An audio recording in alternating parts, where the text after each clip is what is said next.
A1 hospital, doctor B एकेश चंद्र, MBBS MD, paediatric, बाल्य एवं शिशु विशेषज्ञ। हमारा पता है सोनकर सिटी LIC ऑफिस के पास, Bilaspur road, Mungeli. Mobile number 7999875001।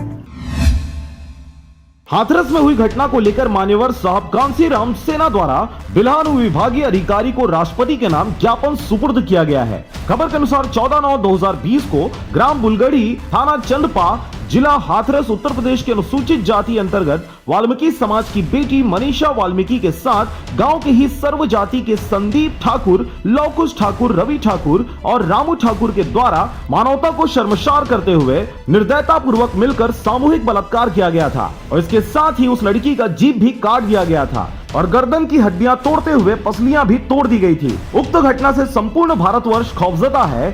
खासकर उत्तर प्रदेश में बहन बेटियां सुरक्षित नहीं हैं। कानून व्यवस्था लचर होती दिखाई दे रही है। बदमाश, दरिंदे और आपराधिक प्रवृत्ति के लोग बेखौफ होकर आए दिन विभिन्न अपराधों को अंजाम दे रहे हैं। हाथरस की उक्त संगीन घटना पर मान्यवर साहब कांसीराम सेना द्वारा आपके समक्ष निम्न मांग प्रस्तुत की जा रही है। उक्त घटना में पुलिस को आदेशित कर तुरंत चार्जशीट दाखिल करके फास्ट ट्रैक कोर्ट में विचारण कर दोषियों को फांसी की सजा दिलाई जाए। पीड़ित परिवार को सरकार से 50 लाख रुपए की आर्थिक सहायता मुहैया कराई जाए। पीड़ित परिवार के एक सदस्य को सरकारी नौकरी दिलाई जाए। हाथरस पुलिस अभियुक्तों को संरक्षण दे रही है और पीड़ित परिवार पर दबाव बना रही है। रात्रि 2:30 से 3 बजे पीड़िता का दाह संस्कार परिवार के बगैर अनुमति के पुलिस द्वारा कर दिया गया। इसलिए जिला हाथरस के SSP एवं जिला अधिकारी को तुरंत बर्खास्त किया जाए। उत्तर प्रदेश में बहन बेटियां सुरक्षित नहीं हैं, जिनकी सुरक्षा के भविष्य में पुख्ता इंतजाम सुनिश्चित की जाए।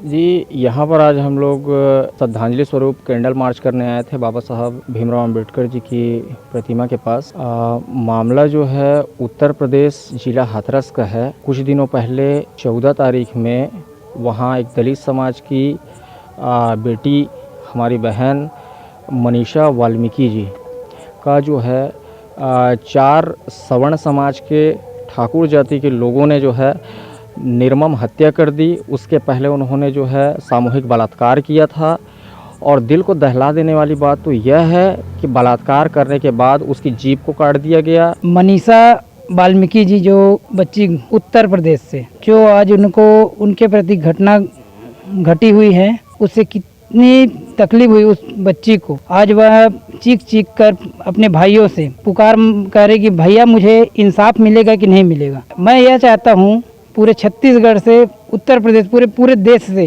अनुसूचित जनजाति के तहत इतने निंदनीय घटने के। साथियों, आज हम यहाँ इस नाम से एकत्रित हुए हैं कि उत्तर प्रदेश की जो मनीषा नाम की लड़की है, जिसका कुछ लोगों ने 14 तारीख को सामूहिक बलात्कार किया था और बलात्कार करने के बाद उसे जैसे कि उसका जीभ को काट दिया गया और रीढ़ की हड्डी तोड़ दी गई। वो जिंदगी की जंग लड़ते लड़ते 14 दिन तक हॉस्पिटल में रही। वो जिंदगी की जंग नहीं लड़ पाई।